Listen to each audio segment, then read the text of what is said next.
อันดับแรกนะคะ manifest แปลว่าอะไรถ้าพูดตามพจนานุกรมของ Cambridge manifest ก็คือการ show something clearly through signs or actions คือการแสดงให้เห็นบางสิ่งบางอย่างประจักษ์แจ้งหรือชัดเจนผ่านสัญญาณหรือการกระทำตัวอย่างนะคะ The workers chose to manifest their dissatisfaction in a series of strikes พนักงานเขาแสดงให้เห็นว่าเขาไม่พอใจโดยการประท้วงเป็นการทำให้เห็นถึงความไม่พอใจอย่างชัดเจนและเป็นประจักษ์แจ้งอันนี้ก็เป็นตัวอย่างในเชิงความหมายทางภาษาอังกฤษส่วนความหมายเป็นเทรนนะคะเทรนนี้น่าจะเริ่มมาจากใน TikTok ปี 2563 นะคะช่วงนั้นประมาณว่าถ้าฉันคาดหวังสิ่งไหนฉันปรารถนาสิ่งไหนฉันอธิษฐานสิ่งไหนแล้วมันจะเป็นจริงคลิปนี้เนี่ยจะรวบรวมข้อมูลทุกแง่มุมเลยนะคะทั้งแง่ดีและแง่ที่ควรระวัง Manifest ในเชิงเทรนนี้หมายถึงอะไรคือการทำให้ความฝันเป้าหมายและแรงบันดาลใจของคุณเป็นจริงโดยเชื่อว่าคุณสามารถบรรลุเป้าหมายเหล่านั้นได้ก็คือเรามั่นใจว่าเราจะทำได้แน่นอนเมื่อมีความเชื่อว่าคุณสามารถทำอะไรสำเร็จทำให้ความคิดและพลังงานที่คุณส่งออกไปสู่จักรวาลจะไปในทิศทางนั้นและคุณก็สามารถทำให้มันสำเร็จได้จริงๆยกตัวอย่างเราเห็นบ้านหลังนึงคิดว่ามันสวยมากแล้วก็อยากได้อยากครอบครองถ้าเราคิดว่านี่คือบ้านในฝันแต่ดูแล้วน่าจะไม่มีเงินซื้อไม่ได้ครอบครองแน่เลยเราก็จะเปลี่ยนความคิดของเราอาจจะคิดว่านี่คือบ้านในฝันของฉันและฉันก็จะทำงานเพื่อจะเก็บเงินและจะซื้อบ้านหลังนั้นฉันมีชีวิตอยู่ในบ้านหลังนั้นฉันจะทำอะไรบ้างชีวิตฉันจะเป็นอย่างไรคิดว่าเราได้ครอบครองสิ่งหนึ่งซึ่งมันจะเป็นแรงจูงใจเป็นพลังความคิดบวกและผลักดันให้เรากระทำบางสิ่งบางอย่างเพื่อให้ได้มาซึ่งสิ่งนั้นเหมือนเป็นการร้องขอต่อจักรวาลบนพื้นฐานของความเป็นไปได้และเราก็ลงมือทำสิ่งนั้นด้วยนะคะไม่ใช่แค่ร้องขอเพียงอย่างเดียว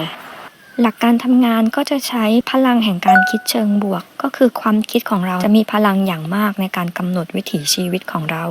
การมีทัศนคติเชิงบวกสามารถช่วยให้คุณเอาชนะความกังวลและความกลัวเพื่อให้สามารถเข้าถึงสิ่งที่ต้องการได้และการเชื่อมั่นอย่างแรงกล้ามีเป้าหมายแล้วกัดไม่ปล่อยก็สามารถทำให้คุณบรรลุเป้าหมายได้เพราะคุณจะทุ่มเทพลังงานและพลังกายเพื่อกระทำให้ได้สิ่งนั้นมาข้อที่2กฎแห่งการดึงดูดนั่นคือถ้าคุณตั้งใจที่จะทำอะไรบางสิ่งบางอย่างคุณก็จะทำมันอย่างมุ่งมั่นและตั้งใจ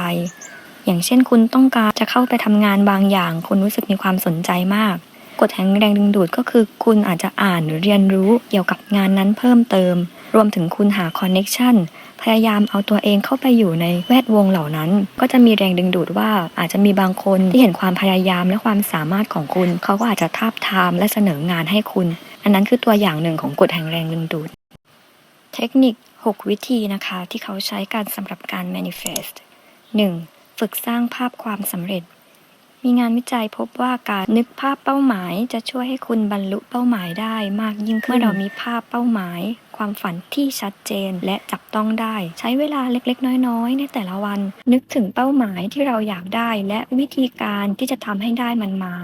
ทุกเช้าเมื่อเราตื่นนอนเรารู้ว่าเรากำลังทำงานเพื่อให้บรรลุเป้าหมายที่ต้องการทยอยเก็บเงินเพื่อเราอยากได้บางสิ่งบางอย่างเราอยากจะไปเที่ยวหรืออะไรต่างๆแล้วแต่ความฝันของคุณนะคะให้เรานึกถึงก่อนนอนหรือว่าทุกครั้งที่ตื่นนอนจะทำให้เรารู้สึกว่าแต่ละวันเรามีชีวิตอยู่เพื่ออะไรทำให้เรามีกำลังใจในการทำสิ่งนั้นและบรรลุเป้าหมายของเรา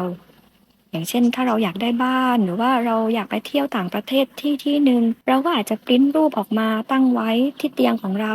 ที่โต๊ะทำงานหรือว่าอาจจะตั้งเป็นรูปหน้าจอโทรศัพท์ทำให้เราได้มองเห็นมันบ่อยๆซึ่งการที่เราเห็นมันบ่อยๆทำให้เรารู้สึกว่าเป้าหมายนั้นจับต้องได้มันไม่ใช่แค่ความฝันเราก็พยายามลงมือเพื่อให้ได้สิ่งนั้นมาเพราะว่า mindset ที่คิดว่ามันเป็นแค่ความฝันที่ดูไกลออกไปจะทำให้เรารู้สึกว่ามันยากสำหรับเราและมันจับต้องไม่ได้แต่ถ้าเกิดว่าเราเห็นภาพนั้นทุกวันเนี่ยมันก็ช่วยให้เราคิดว่าเป้าหมายเราใกล้เข้ามายิ่งขึ้นและเป็นจริงได้สำคัญคือ mindset ที่มองเห็นภาพนั้นค่ะว่ามันจะเป็นจริง 2. วิธีสร้างกล่องแห่งอนาคตอันนี้ก็หมายถึงว่าอาจจะเป็นกล่องที่เก็บสิ่งต่างๆเกี่ยวกับความฝันนั้นอย่างเช่นถ้าเรามีความฝันว่าเราอยากเที่ยวต่างประเทศเราก็อาจจะหยอดเงินในกล่องนั้นนะคะค่อยๆทยอยหยอดแล้วเราก็จะเห็นว่ากล่องนั้นเนี่ยมีเงินเพิ่มขึ้นทุกวันทำให้เรารู้สึกมีกำลังใจและคิดว่าเป้าหมายเข้ามาใกล้มากยิ่งขึ้นหรืออาจจะเป็นในรูปของการเปิดบัญชีแยกออกไปนะคะบัญชีที่จะไปเที่ยวต่างประเทศบัญชีนั้นก็คือแยกเก็บไว้เลยไม่เอาเงินมาใช้ทุกครั้งที่เราเห็นยอดเงินในบัญชีนั้นเพิ่มขึ้นเราก็จะรู้สึกมีกำลังใจมากยิ่งขึ้น หรือใครบางคนที่กำลังจะมีน้องกำลังจะมีสมาชิกใหม่เพิ่มขึ้นมาในครอบครัวเราก็อาจจะมีกล่องจดหมายแล้วเราก็ทยอยใส่โน้ตทุกวันถึงเจ้าตัวน้อยขอให้สุขภาพแข็งแรงหรืออะไรก็ตามแต่นะคะที่ทำให้เรารู้สึกว่าเรามีความหวังและพลังบวกที่จะกำลังรอคอยบางสิ่งบางอย่างวิธีที่3ที่บางคนใช้กันเรียกว่าวิธี3 6 9ก็คือวิธีการเขียนเป้าหมายซ้ำๆของคุณ3ครั้งในตอนเช้า6ครั้งในช่วงบ่าย9ครั้งในช่วงเย็นซึ่งมีความคิดที่ว่าการทำซ้ำแบบนี้เนี่ยทำให้เราเห็นภาพเป้าหมายที่ชัดเจนยิ่งขึ้นวิธีที่4วิธี777ก็คือจดบันทึกหรือเขียนสิ่งที่คุณอยากได้ที่มันเป็นไปได้จริงด้วยนะคะ7ครั้งในตอนเช้า7ครั้งก่อนนอนเป็นเวลา7วันจึงเป็นที่มาของ777วิธีที่5วิธี10 การเขียน3สิ่งลงในกระดาษสิ่งแรกเขียน10อย่างที่คุณต้องการอย่างที่2เขียน10อย่างที่คุณรู้สึกขอบคุณในชีวิตคุณอย่างที่3เขียน10อย่างที่คุณชอบทำซึ่งการเขียนนี้จะทำให้เราเห็นเป้าหมายและภาพรวมสิ่งที่เราต้องการช่วยประเมินความสนใจของเราว่าความสนใจของเราไปในทิศทางไหนการเขียนสิ่งต่างๆเหล่านี้จะช่วยให้เรามีความตระหนักรู้ในตัวเองเข้าใจตัวเองมากขึ้นว่าเราต้องการอะไรในชีวิตและแต่ละอย่างเนี่ยมีความเกี่ยวข้องกันอย่างไรกับชีวิตเราเป็นการส่งเสริมความคิดเชิงบวกอีกรูปแบบหนึ่งและวิธีสุดท้ายที่เป็นที่นิยมนะคะก็คือเขียนความกังวลลงไปนอกจากจะเขียนเป้าหมายและความฝันของเราแล้วแน่นอนค่ะว่าเราอาจจะมีความกังวลเราก็ต้องเขียนความกังวลนั้นลงไปด้วยเพื่อจะระบุให้ชัดเจนว่าจะได้เห็นตัวเองว่ามีอะไรที่เรากลัวหรือว่าไม่มั่นใจว่าเราจะทำมันไม่ได้เพราะการที่เราเขียนลงไปจะทำให้เราเห็นภาพมากขึ้นเพื่อหาทางแก้ไขในสิ่งที่เรากลัวและพร้อมรับมือในสิ่งที่เราคิดว่าอาจจะเกิดขึ้นได้ในอนาคตซึ่งเราก็อัปเดตทุกวันพยายามคิดว่าวันนี้เรากลัวอะไรเราจะหาวิธีแก้ยังไงแล้วพรุ่งนี้อาจจะมีความกลัวใหม่ขึ้นมาอีกเราก็พยายามอัปเดตความกลัวเหล่านั้นแล้วก็หาทางรับมือนะคะวิธีการสำหรับผู้เริ่มต้น manifest 1. ระบุความต้องการหรือเป้าหมายที่ชัดเจนให้ระบุเพื่อให้เห็นภาพอย่างชัดเจนอยากมีเงินเท่าไหร่ระบุจำนวนลงไปให้ชัดเจนภายในระยะเวลาเท่าไหร่ที่เราต้องทำให้สำเร็จทำให้เราเห็นภาพชัดเจนมากยิ่งขึ้นแล้วให้เราคิดว่าถ้าเราได้สิ่งที่ต้องการมาครอบครองแล้วเราสำเร็จแล้วเราจะเป็นคนแบบไหนเราจะเป็นยังไงถ้าเรายังมองภาพเหล่านั้นไม่เห็นนั่นอาจหมายความว่าเรายังไม่พร้อมเราอาจจะยังไม่เหมาะกับสิ่งนั้นกำลังขาของเรายังไม่เข้มแข็งพอที่จะรับมันมาอบอุ้มไว้จักรวาลจะให้สิ่งที่คุณต้องการเมื่อคุณมีความพร้อมในเวลาที่เหมาะสมที่คุณพร้อมจะรับมือกับมันสร้างความคิดเชิงบวกด้วยข้อความเชิงบวกฉันมีความสามารถในหน้าที่การงานที่กำลังทำอยู่และฉันสมควรได้รับการเลื่อนตำแหน่งนี้ฉันเชื่อว่าจักรวาลกำลังนำคู่ครองที่คู่ควรเข้ามาในชีวิตของฉันเมื่อฉันพร้อมฉันรู้สึกขอบคุณสำหรับความสำเร็จมากมายที่เกิดขึ้นในธุรกิจของฉันและหวังว่าจะประสบความสำเร็จมากกว่านี้ฉันมั่นใจว่าจะได้อยู่ในบ้านหลังนี้อีก5 ปีข้างหน้าฉันตื่นเต้นที่จะได้สัมผัสความเป็นพ่อและแม่และการเปลี่ยนแปลงเชิงบวกทั้งหมดที่จะนำมาสู่ชีวิตครอบครัวของฉันจะดูแลสุขภาพของฉันและร่างกายเพื่อเตรียมพร้อมสำหรับทุกการเดินทางฉันเปิดรับความสุขในรูปแบบใหม่ๆที่คาดไม่ถึงตลอดเวลาขั้นตอนที่3เมื่อเรามีเป้าหมายที่ชัดเจนมีข้อความเชิงบวกกระตุ้นเราแล้วเราทำตามแผนเพื่อไปสู่เป้าหมายเมื่อคุณเห็นเป้าหมายของคุณแล้วคุณต้องมีวิธีที่จะนำไปสู่เป้าหมายเหล่านั้นและให้คุณปฏิบัติตามวิธีที่คุณวางไว้วันละนิดวันละหน่อยหากเป้าหมายของคุณคือการหางานใหม่คุณสามารถปฏิบัติตามแผนที่วางไว้โดยการปรับเปลี่ยนเรซูเม่ของคุณสมัครงานอย่างน้อย1 ครั้งทุกสัปดาห์ขั้นที่4ออกจากคอมฟอร์ตโซนแน่นอนว่าการเริ่มต้นทำสิ่งใหม่ๆที่ไม่เคยทำนั่นคือการก้าวออกจากคอมฟอร์ตโซนหรือสิ่งที่เราคุ้นเคยเป็นประจำฉะนั้นเราจึงต้องอาศัยความกล้าถึงจะมีความกลัวอยู่บ้างแต่คุณก็สามารถเริ่มต้นได้ด้วยการลองทำทีละเล็กทีละน้อยอย่างเช่นเป้าหมายของคุณอยากขายอาหารและมีกิจการในอนาคตคุณก็อาจจะเริ่มต้นเล็กๆด้วยการลองทำอาหารให้คนในครอบครัวทานให้เขาลองชิมรสชาติหรือลองขยายไปขายเพื่อนในหมู่บ้านเพื่อนข้างบ้านลองขอฟีดแบ็กว่ารสชาติของเราเป็นอย่างไรต้องปรับปรุงตรงไหนหรืออาจจะแนะนำเพื่อนๆให้มาทานที่ร้าน ทำการตลาดใน Facebook หรือสื่อออนไลน์ต่างๆขั้นตอนที่ 5 สร้างความมั่นใจของคุณ คุณสามารถเริ่มต้นวันใหม่ด้วยคำพูดปลุกความมั่นใจของคุณ เช่น ฉันแข็งแกร่ง ฉันมีความสามารถ และฉันจะทำได้ เพื่อเพิ่มความมั่นใจของคุณ ข้อที่ 6 ฝึกขอบคุณสำหรับสิ่งที่คุณมีอยู่ในตอนนี้ เป็นการสร้างกรอบความคิดเชิงบวก และข้อสุดท้ายคุณอาจจะมองหากำลังใจหรือการสนับสนุน ในบางครั้งเป้าหมายของเราอาจจะไม่สามารถสำเร็จได้ด้วยตัวเราเอง หรืออาจต้องใช้เวลานาน แต่ถ้าหากว่าเรามีคอนเน็กชันหรือมีผู้สนับสนุน อาจจะเป็นความสนับสนุนทางใจ เมื่อเราท้อเมื่อเรามีปัญหาเราอาจจะปรึกษาใครสักคนที่เราไว้ใจได้หรือปรึกษาผู้เชี่ยวชาญเพื่อช่วยแก้ปัญหาของเราได้ตรงจุด เมื่อเราล้มเราก็สามารถลุกและก้าวต่อไปได้ทำไม manifesting แล้วไม่สำเร็จ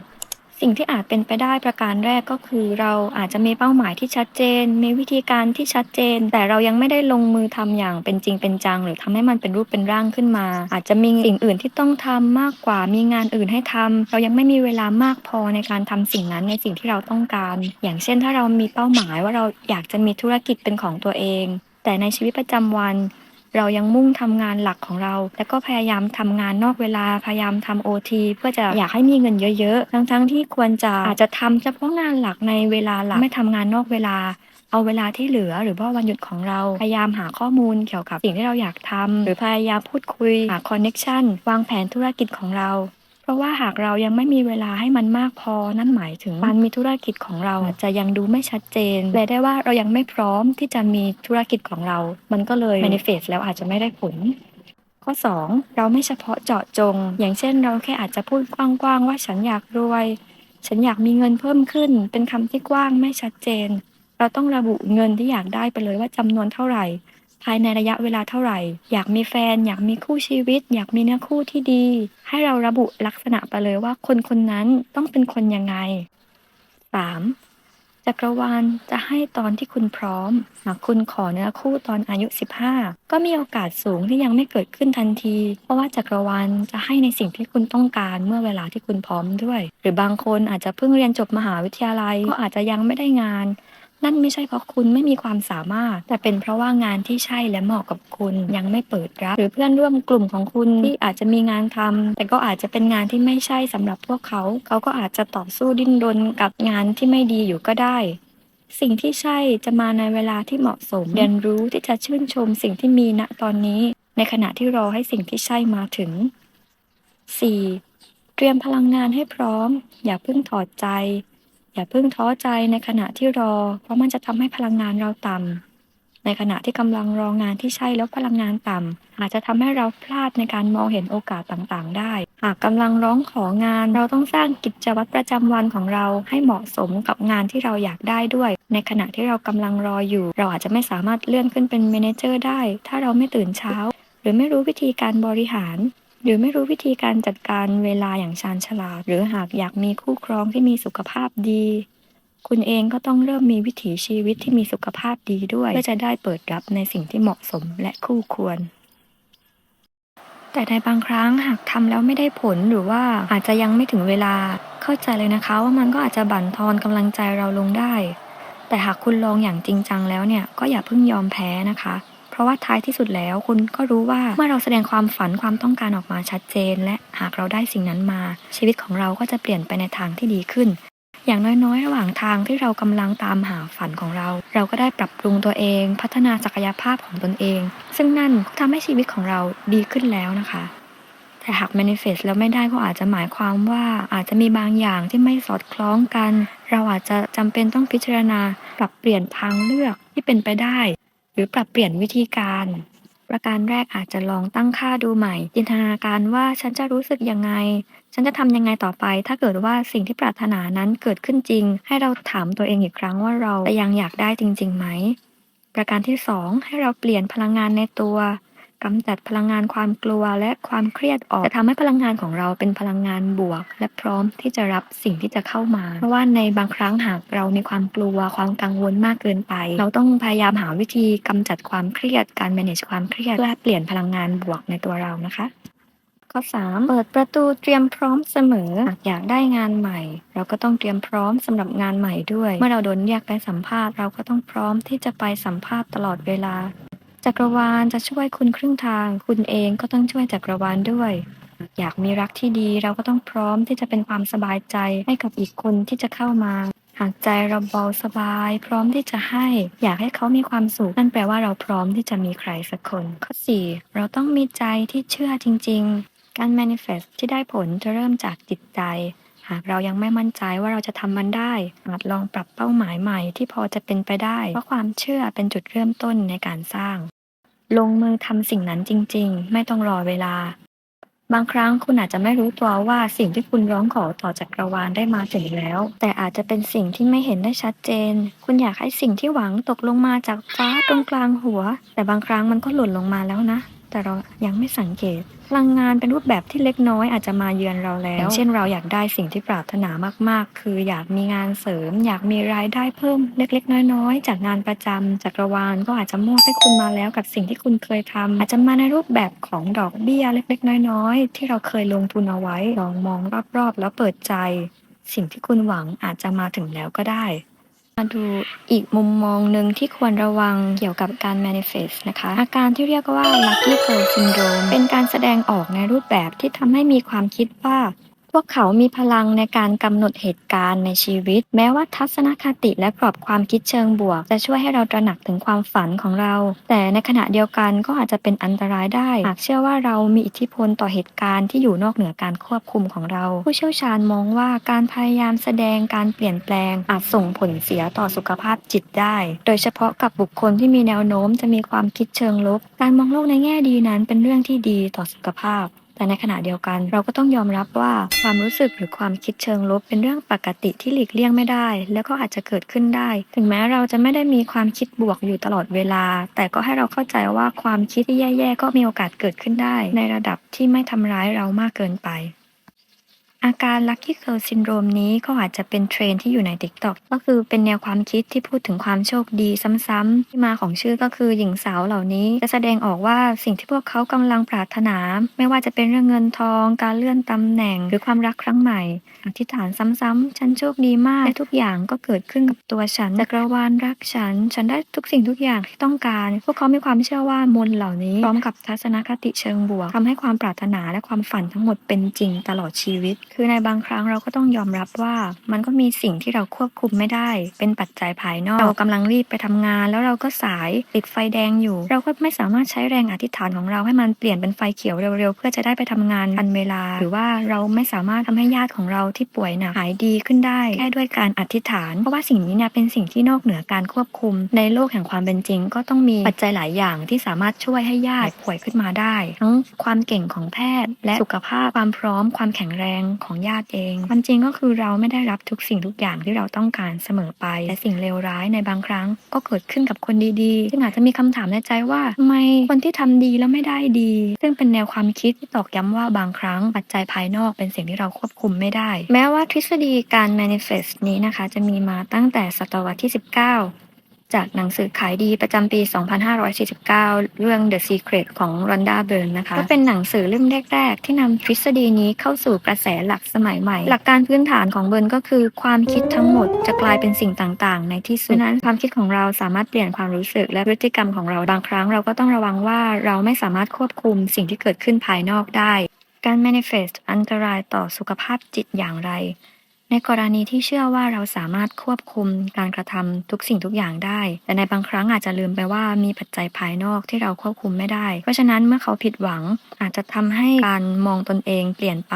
มองโลกในแง่ลบเพราะว่าการที่พยายามเปลี่ยนแปลงแล้วล้มเหลวทำให้คนรู้สึกแย่ลงได้โดยเฉพาะอย่างยิ่งรู้สึกแย่กับตัวเองและในคนที่มีความรู้สึกความคิดเชิงลบมากกว่าปกติมันก็อาจจะส่งผลแย่ต่อคนที่กำลังมีภาวะวิตกกังวลโรคซึมเศร้าโรค OCD ย้ำคิดย้ำทำและอาจจะทำให้เกิดความผิดปกติในการรับประทานอาหารซึ่งเป็นโรคที่ส่งผลเกี่ยวกับ จิตใจคำศัพท์ทางจิตวิทยา thought action fusion ก็คือการผสมระหว่างความคิดและการกระทำความเชื่อที่ว่าความคิดและการกระทำเชื่อมโยงกันเพราะว่าความคิดส่งผลต่อพฤติกรรมส่งผลต่อการแสดงออกหากเราโดนเปลี่ยนความคิดเป็นความคิดลบจากความผิดหวังและความล้มเหลวก็จะส่งผลต่อพฤติกรรมการแสดงออกที่ไปในทางลบและแย่ลงอาจจะทำให้หันไปใช้ยาเสพติดมีอาการกินผิดปกติพฤติกรรมการกินที่ผิดปกติหรืออาจจะทำให้โรคทางจิตใจแย่ลงย้ำคิดย้ำทำมากขึ้นมีภาวะความซึมเศร้ามากขึ้นอันนี้ก็ต้องระวัง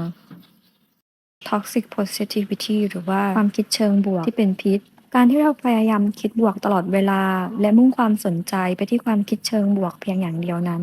อาจจะทำให้เราไม่กล้าปลดปล่อยความรู้สึกที่แท้จริงออกมาอาจจะรู้สึกผิดที่เราจะรู้สึกคิดลบหรือว่าบางครั้งเราจะรู้สึกแย่แต่เราก็รู้สึกว่าเราต้องคิดบวกเท่านั้นเพราะฉะนั้นการที่พยายามมองโลกในแง่ดีเท่านั้นทำให้เราไม่ปลดปล่อยความคิดความรู้สึกที่แท้จริงออกมาอาจนำไปสู่ความคิดเชิงลบที่มากขึ้นได้ประการที่2อาจมีความรู้สึกตำหนิตนเองการ manifest จะสอนเราว่าเราเป็นผู้ควบคุมสิ่งต่างๆที่เกิดขึ้นในชีวิตของเราดังนั้นหากมีเรื่องเลวร้ายเกิดขึ้นหรือผิดหวังไม่สมหวังเราก็อาจจะโทษตัวเองได้ว่าเป็นความผิดของเราที่เราต้องรับผิดชอบในความจริงแล้วมันอาจจะมีบางส่วนที่เราไม่สามารถรับผิดชอบได้ก็คือปัจจัยภายนอกที่เราควบคุมไม่ได้ความคิดนี้ก็อาจจะเป็นข้อควรระวังอีกอย่างหนึ่งว่าเราจะโทษตัวเองทำให้เราเห็นใจตัวเองน้อยลงสุขภาพจิตแย่ลงด้วยเราต้องพยายามมองว่าอันไหนที่เราควบคุมไม่ได้ก็ควรจะปล่อยไปรักตัวเองให้อภัยตัวเองนะคะประการที่3อาจจะส่งผลให้เกิดอาการ OCD ที่รุนแรงขึ้นมีงานวิจัยพบว่าผู้ที่ป่วยเป็นโรค OCD หรือว่าย้ำคิดย้ำทำมีแนวโน้มที่เชื่อว่าอารมณ์เชิงลบของตนเองหรือความคิดเชิงลบจะทำให้เกิดเรื่องลบๆตามมาส่งผลให้เขาพยายามทุกวิถีทางที่จะปิดกั้นไม่ให้รู้สึกลบไม่ให้รู้สึกแย่แต่การที่เราพยายามปิดกั้นตัวเองปิดกั้นความรู้สึกตนเองก็เหมือนที่กล่าวไปข้อที่แล้วว่าอาจจะทำให้ส่งผลแย่มากกว่าเดิมด้วยซ้ำ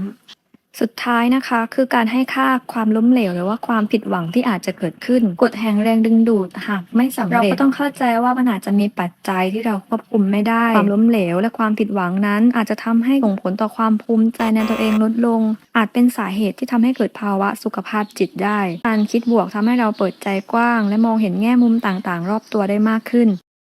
สัมพันธ์กับความสำเร็จทางด้านหน้าที่การงานด้านความสัมพันธ์ที่ดีขึ้นเพียงแค่ไม่จำเป็นต้องพยายามกำจัดความรู้สึกลบหรือว่าความรู้สึกที่ไม่ดีออกไปให้เราเข้าใจว่ามันเป็นธรรมชาติเรากระทำการ manifest ได้บนพื้นฐานของความจริงเมื่อเรามีพลังบวกแล้วแค่เราเตรียมรับมือหรือเรามีแผนสำรองหากความผิดหวังนั้นมันจะเกิดขึ้นกับเราไม่สมหวังเราก็ต้องมีแผนสำรองแล้วก็พยายามคิดว่าปัจจัยที่ควบคุมไม่ได้นั้นก็ปล่อยมันไปสุดท้ายแล้วพลังแห่งความตั้งใจจะช่วยให้เรามุ่งความสนใจไปที่สิ่งที่เราอยากเป็นตัวตนที่เราอยากเป็นในอนาคตทำให้เราสามารถจัดการได้ว่าเราต้องใช้เวลาอย่างไรเราต้องมีวิธีการอย่างไรเพื่อจะไปถึงจุดหมายนั้นเมื่อเรามีความตั้งใจมันก็จะช่วยให้เรามุ่งเน้นไปสิ่งที่เราอยากได้ความตั้งใจเชิงบวกก็สามารถช่วยให้เราดำเนินการด้วยความเห็นอกเห็นใจตัวเองไม่ตำหนินึกโทษตัวเองในกรณีที่ผิดหวังแทนที่จะเป็นความรู้สึกกดดันก็ให้เปลี่ยนเป็นความรักและความเข้าใจตัวเองมากยิ่งขึ้นอย่าลืมนะคะว่าตัวเราเองนั้นสำคัญที่สุดถ้าเราไม่รักตัวเองแล้วใครจะมารักให้เราใครมีประสบการณ์เกี่ยวกับการ manifest อย่างไรบ้างสามารถคอมเมนต์แลกเปลี่ยนพูดคุยแลกเปลี่ยนประสบการณ์กันได้เลยนะคะส่วนใครที่กำลังมีแรงบันดาลใจที่อยาก manifest เมื่อได้ผลเป็นอย่างไรแล้วอย่าลืมกลับมาเล่าสู่กันฟังด้วยนะคะขอบคุณสำหรับการติดตามรับชมและกดไลค์ทุกกำลังใจขอเป็นกำลังใจให้ส่งต่อด้วยนะคะ